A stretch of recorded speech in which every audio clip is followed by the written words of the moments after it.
ভাই দেখেন দিন এর মধ্যে কটা আরসির বোতল আর কটা কার্টুন আছে, কত কিরম কি আছে দেখেন। আচ্ছা ভাই দাঁড়ান দেখতেছি। কিরে টাকা 500 টাকার বান্ডিল আর 1000 টাকার বান্ডিল, কপাল খুলে গেছে রে মনে হয়। যে করে ওকে বাস্তা আমার নিতেই হবে। ভাই এ আর কি মাপু, এই বাস্তা সহ আমি আপনার 100 টাকা দিয়ে দিচ্ছি। না না ভাই, আমি এক বস্তা মাল 100 টাকা বিক্রি করবো না, নেই আপনি 200 টাকা দেন। না ভাই, এই কটা মাল আমি 150 টাকা বিক্রি করতে পারবো না, তাই আমি আপনার 200 টাকা দেবো কি করে? আচ্ছা ভাই, আমার কথা থাক আপনার কথা থাক, আপনি 200 পয়সা না, আপনি 150 টাকা দেন। 150 হোক 200 হোক বাস্তা আমি নিতামই। এই জায়গায় যে পরিমাণ টাকা আছে কমসে কম লাখ টাকার নিচেই নেই। আচ্ছা ভাই ঠিক আছে, তাহলে 150 টাকায় নেন। চলে গেলাম ভাই।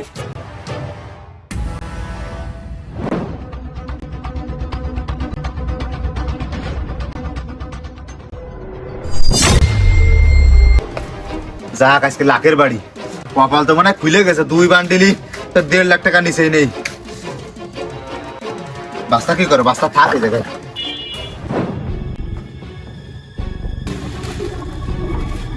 কিরে এই জায়গায় সে হলুদ বাস্তা ধুইলাম, সে বাস্তা কোনে গেল?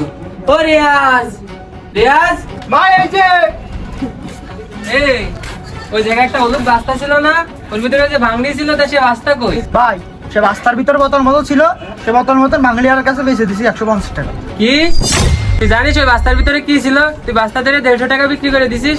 ভাই কি ছিল তা তো জানি। ওই বাস্তার ভিতরে 1.5 লাখ টাকা ছিল, মহাজনের হালকা তাই দিয়া জমি রেখে দিলাম, আর তুই 150 টাকা বিক্রি করে দিছিস। শোন রিয়াজ, আজকে বিকেলের ভিতরে 1.5 লাখ টাকা তুই আমার ম্যানেজ করে এনে দিবি। ভাই ওর মধ্যে যে টাকা ছিল তা তো ভাই আমি জানি না, এখন আমি 1.5 লাখ টাকা কোনতে ম্যানেজ করে এনে দেবো? আর ভাঙলিয়াল আমার পরিচিত, ও যদি টাকা পাইয়ে থাকে তাহলে আমার দিয়ে যাবে না। এই ও কি তোর মারপেটের ভাই যে টাকা বলি ধরে দিয়ে যাবে না? আমি অত কথা শুনতে যাচ্ছি না, তুই বিকেলের ভিতরে টাকা দিবি, না হলে তোর ব্যবস্থা করবা না আমি।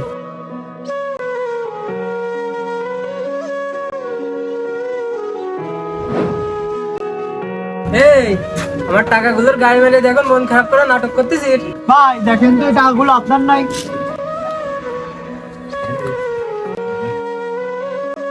কে তুই না এটা হারাই ফেলিলি, তা এখন কোনে পালি? ভাই কি হয়েছে তাহলে শোনেন। ভাই এই যে আপনার টাকা, এই টাকাগুলো আমি বাস্তার ভিতর আগেই দেখিলাম, কিন্তু এই টাকার লোভে আমার সততার কথা ভুলে গেলাম। ভাই বিশ্বাস করেন, এই টাকাগুলো বাড়ি নিয়ে যাওয়ার পরে বাড়ি যা আমি একবেলা ভাতও খেতে পারিনি। এই টাকার কথা আমার প্রতি মিনিটই মনে পড়েছে। ভাই আপনি কিছু মনে করেন না, টাকাগুলো নেন ভাই। আরে ভাই কি বলেন, আপনি তো আমার বাঁচাইছেন। এই টাকার জন্য আমি যে আপনার কত খুঁজেছি। এই টাকার জন্য আমার দোকানতে চাকরি চলে যাচ্ছিল, একটা পরিবার পথে বসে যাচ্ছিল। আপনারা কি বলে ধন্যবাদ দেবো? রিয়াজ, তাহলে এই সমাজে এখনো সৎ লোক আছে?